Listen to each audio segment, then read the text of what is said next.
खालामनाय जादों जोंनि हुग्राजुलि गुदि बर' थुनलाइ आफादनि आफादगिरि नेहाथारि सार नोंथांमोना सफैनो हाबायब्ला जोंनि बे स्टेजआव फैनो थाखाय खावलायबाय। लोगोसे इरागदाव गोजौ फरायसालिनि गाहाय फोरोंगिरि बिरखां ब्रह्म, लोगोसे जोंनि हुग्राजुलि दख'रानि स्पिकार बिथांखौ स्टेजआव फैनानै जिरायफैनो थाखाय खावलायबाय। आरो बर'फर आफादनि गाहाय नेहाथारि बिथां एनस मुसाहारि सार, बिथांखौ आं बे समाव रुपनाल मुसाहारि फंबायखौ आं बे समाव मान बावग्रोनो थाखाय खावलायबाय। बिथाङा जोंनि दख'रानिफ्राय टप 1 रुपनाल मुसाहारि, साबायखर थाबाय। लोगोसे साथेसन मान बिलाइखौबो गथायनो थाखाय खावलायखाबाय।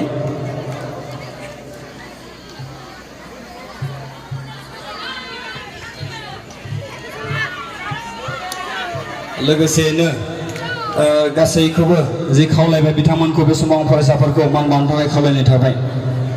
खेबसेयैनो ज' मान बावखानो हासिगोन फरायसाफोरखौ। साबायखर थाबाय बयनिसिमबो। लोगोसे साथेसन मान बिलाइखौबो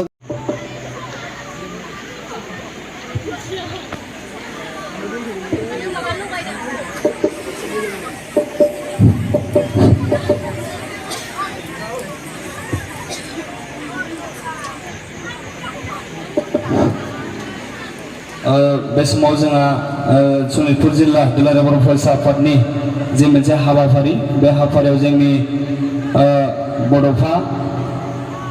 बड'फानि मुसुखायाव बिबार बावनाय हाबाफारि, बेखौ जोंनि दुलाराय बर' फरायसा आफादनि मानगोनां गाहाय नेहाथारि सार बिथाङा बे समाव बिबार बावदों।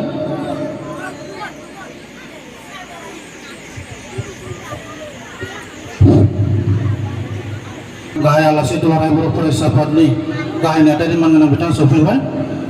बयखौबो जिरायफैनो थाखाय खावलायबाय।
Ada Petron. Petron foto.